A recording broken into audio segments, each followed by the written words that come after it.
My wife cheated on me with two men at the same time. I divorced her and she lost her mind. If this story resonates with you, subscribe to the channel and share in the comments which city you're watching from. We'd love to know where our community is growing. I'm 28 years old.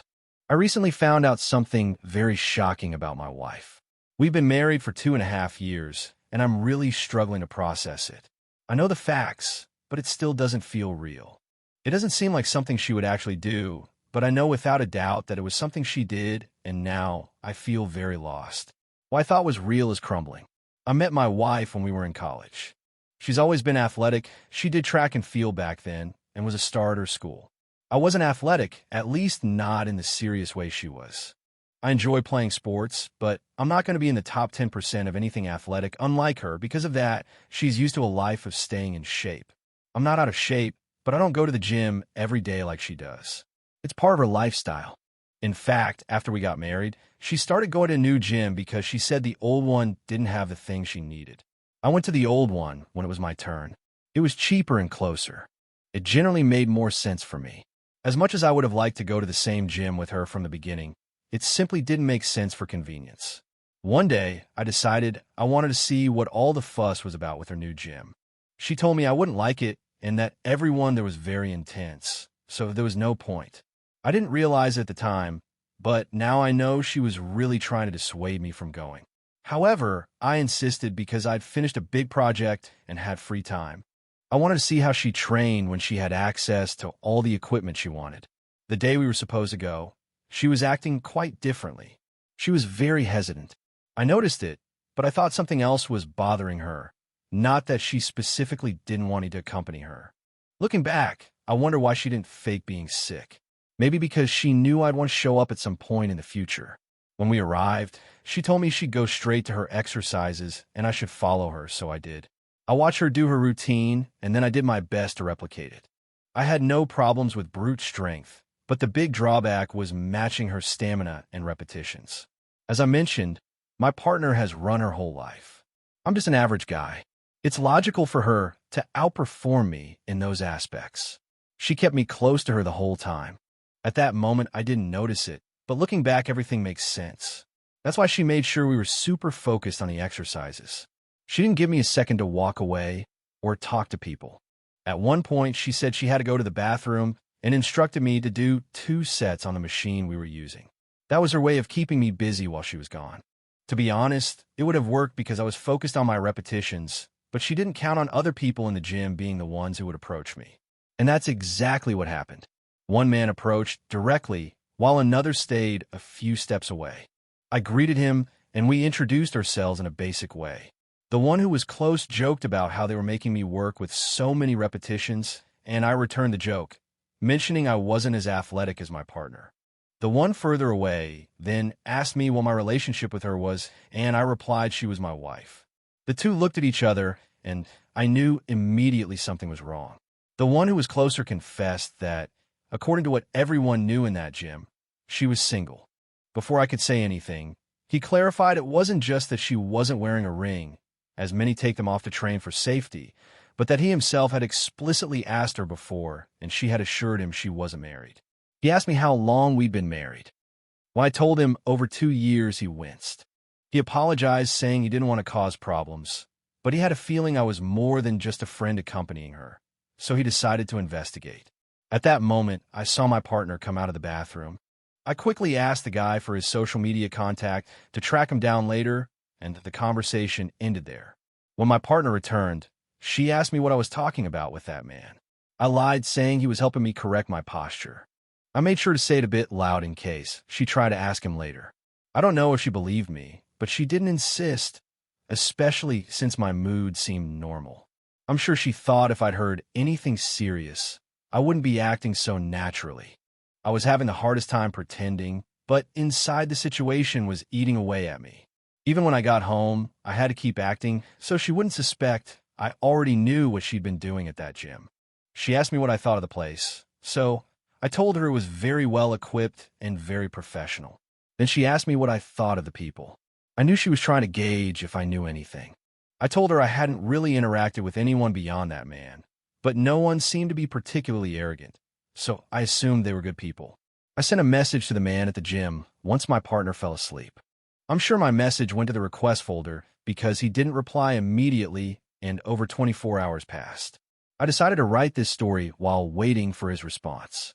I'm concerned that by the looks he and his friend gave each other, they weren't simply upset by the fact she pretended to be single. It seemed there was something more, and the only thing I can think of is quite serious. I'm not going to react violently until I know the full story and can verify it. For now, they could be two pranksters at the gym trying to stress my marriage. Obviously, I doubt it very much, but I'm not going to judge until I'm 100% sure. Update 1. I already received a response from the man at the gym, and it was as bad as I expected, but somehow even worse than I imagined. As I thought, he told me my message had remained in his requests, and he'd barely seen it. About 3 days had passed since I sent him the message. That time had been enough for me to start treating my partner normally again, mainly because I had no real proof of what he had told me. You can choose to believe a stranger who tells you something negative about your partner, but I wasn't going to take his word blindly. The worst-case scenario would be destroying my marriage over something that wasn't true. Unfortunately, at that point, all I had was even more information I couldn't verify at that moment. He told me he suspected she wasn't single because she always acted weird about that topic, and he had to insist quite a bit until she finally told him she was free. He believed her despite his doubts and told me that he, the friend I saw him with at the gym, and my partner had gone to a club together. He said everyone had fun, and at the end of the night, she accompanied him to a hotel room. A long time passed before the next message arrived, but finally he confessed the two of them had been with her in that hotel room. At the same time, I dropped the phone because it was too much to process. It's much more than I ever thought I'd have to face with barely 2 years of marriage. My partner was having intimate encounters with two men from her gym at the same time. It's the kind of scenario that worries insecure men and that a realistic mind would assume never happens. But look at my luck. It had to be me it actually happened to. The man from the gym told me he was sorry. He said it wouldn't have happened if he'd known, but since he found out after the fact, he felt it was right for me to know who I was with. The first thing I asked him was, "Why should I believe you?" I couldn't find a reason to accept his word on something so serious. There wasn't a particular reason not to believe him, but I definitely didn't want to make a mistake based on something I couldn't confirm. He told me he understood and asked me to wait a moment. After almost 15 minutes, he sent some images to the chat. They were photos of him and my partner at the club. He had several. He acknowledged that didn't confirm how the night ended, but he had no way to prove that part. He hoped the fact she was actually at the club would be enough. The truth is it was because she never told me she'd go to a club. I asked him when it had happened, and it was over 2 months ago. I thought with all my might, but going to clubs isn't something we do often. So it was very clear she must have lied to me or did it when I was out of town. I checked my calendar, and it's very likely she simply invented some excuse as a cover story. I still didn't want to believe it, but I knew I had to. It didn't make sense for the story to be made up, especially if this man was going to such lengths to let me know what was happening in my marriage. I had no direct proof of the final act, but I did have proof she went to that club, which was the precursor. And since she'd lied to me about that, it was enough not to give her the benefit of the doubt anymore. So now, although I don't have the 100% evidence I was looking for, I have enough to convince myself she cheated on me with those two men from the gym. And that's just the occasion I found out about. I don't know how many other times it could have happened with other people. Maybe at the gym, maybe at work, maybe even with neighbors. It's precisely because of this I can't trust people who cheat, because now I'm paranoid. I can't stay with her. She broke my trust and my heart. I hope she understands how little good she truly deserves to have in her life. I'm going to have to confront her. As much as I don't want to, I know it's necessary. I have to figure out exactly how I plan to do it. I don't know how, but I really have no other option. I'll figure it out. Update 2. I'm back with another update. Writing all this helps me not to lose my mind, so I appreciate having someone who wants to know how I'm doing. The confrontation already happened. In fact, you could say there were 2 confrontations, which is even better. The first was at her gym. I told her I wanted to go with her again, and just like the first time, she was very hesitant. In fact, this time she flat out refused to let me go. Seeing how much she resisted, I let her get away with it. I knew she wouldn't win in the end. 15 minutes after she left, I headed there. I paid for a day pass. Although I could have forced my way in, the extra drama wasn't worth it. I entered and greeted her. Her first reaction was annoyance. Before she tried to pretend, she was just a little confused by my presence. I told her I had come because I had something to tell her. I could see the curiosity on her face, so I decided to tell the whole gym. I asked for the attention of everyone present. The moment I did, I knew she sensed what was coming because she immediately tried to silence me. I wasn't going to let that happen, so I moved away from her. I told everyone that the person next to me had probably given them the impression of being single, but that I was her husband and that she had been lying to them all along. I pointed out that some of them might have slept with her and that they should know if they cared that the person they were with wasn't single, despite what she pretended. I clarified I wasn't there to tell them not to approach her because she would soon be truly single. So anyone who wanted to be with her would be more than welcome. Hearing that, I could see the real consequences reflected on her face. She started to panic. I had already said everything I wanted to say to the people at the gym. I knew the longer I stayed, the more likely it was they would try to forcibly remove me, and I didn't want that. The people there were much bigger than me, so I wasn't going to look for unnecessary trouble. At that moment, I simply turned around and left. The only person who followed me was my partner, who told me things weren't exactly what they seemed and that I deserved a chance to explain before I made such a scene. I replied there was nothing to talk about. I'd seen enough to know she'd cheated on me and I didn't need more. Her phrase, "Let me explain," was the confirmation I was missing. I went home and 10 minutes later, she also arrived begging and pleading. Suddenly, she knew how much I meant to her and how little she wanted to be with anyone else. She said it had been a moment of weakness and she just needed me to forgive her, promising she'd be the best wife if I did. She assured me she'd never make that mistake again. So I forgave her and got back with her and told her we could give it another chance, but she'd have to work very hard to regain my trust. She said she'd do whatever it took and thanked me for letting love win. And we lived happily ever after, right? Of course not. I only had to wait a week.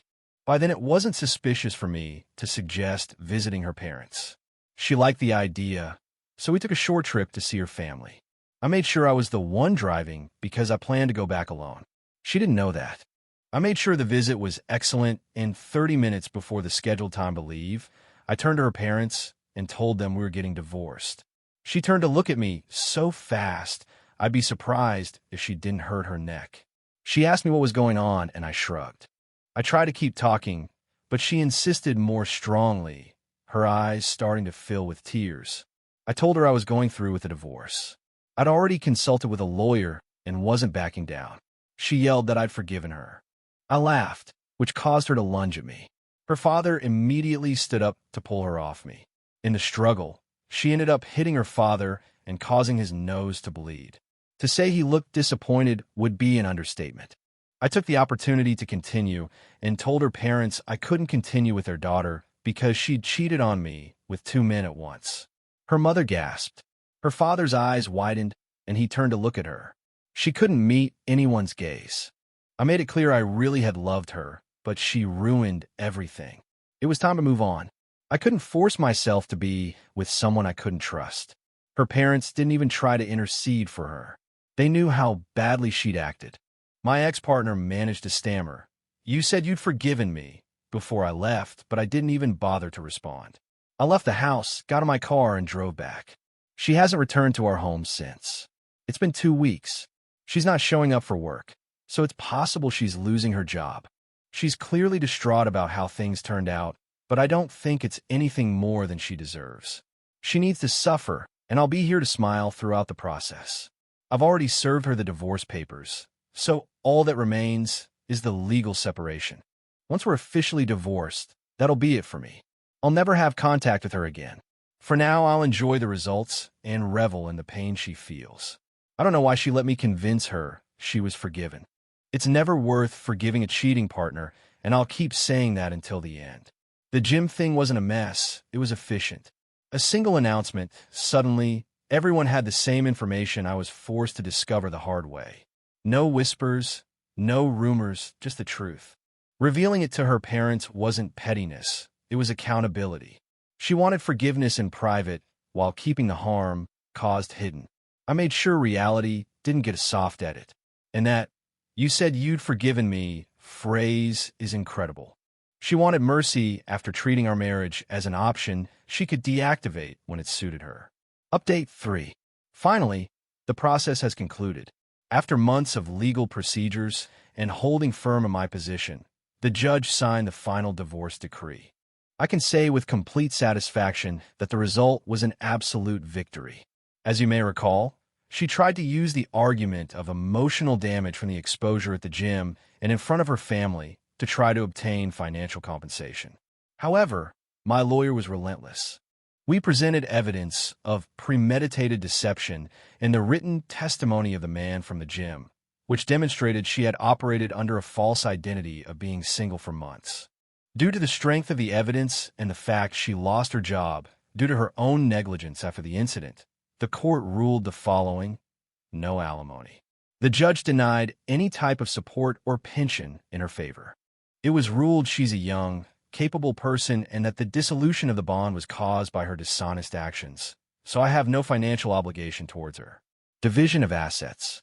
I managed to maintain ownership of the apartment and most of our shared assets. She was left only with her personal belongings and what I legally couldn't fight for, which was minimal. Finalization. She signed the papers in silence. There were no more pleas. There were no more "you said you'd forgive me." The reality of being left with nothing, both emotionally and financially, finally hit her. That day, leaving court, I didn't feel sadness. I felt the relief of someone taking a dead weight off their shoulders. She played at being single while enjoying the security of our marriage. And the end result is she now has exactly what she projected: a life alone, but this time without anyone to cover her expenses or watch her back. The divorce is finalized. I won, she lost, and I can finally close this door forever. Update 4. A year has passed since I signed the divorce papers. I thought the legal closure would be the end, but life has crude ways of finishing what once started. This is the last time I'll talk about this. After the divorce, my ex-wife's decline was total. Losing her job, her reputation, and the support of her social circle plunged her into a deep depression from which she never wanted to emerge. I learned, through mutual acquaintances, that her athletic lifestyle was replaced by absolute isolation. The gym was replaced by the bottle. She spent her days locked up drinking to forget she herself had set fire to her own life. A week ago, I received an unexpected call. It was her parents. Despite everything that happened, I always maintained a polite relationship with them. After all, they too were victims of her lies.